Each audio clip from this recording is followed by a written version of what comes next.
அஸ்ஸலாமு அலைக்கும். Welcome to simple cooking. இன்றைக்கி நம்ம ரொம்பவே ஹெல்த்தியான டேஸ்ட்டான அரைக்கீரை கடைசல் தாங்க செய்ய போகிறோம். இந்த மாதிரி செஞ்சிங்கன்னா ரொம்பவே டேஸ்ட்டாக இருக்குங்க. வாங்க எப்படி செய்யுதுன்னு பார்க்கலாம். இப்போ நம்ம எந்த பாத்திரத்தில் சமைக்க போகிறோமோ அந்த பாத்திரத்தில் அரைக்கீரையை நல்லா சின்ன சின்னதாக கட் பண்ணி கழுவி போட்டுக்கலாங்க.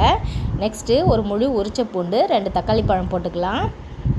அந்த கீரையிலே போட்டுக்கோங்க எல்லாத்தையும். கூடவே காரத்துக்காக 2 பச்சை மிளகா போட்டுக்கலாம். சின்ன துண்டு புளி போட்டுக்கோங்க.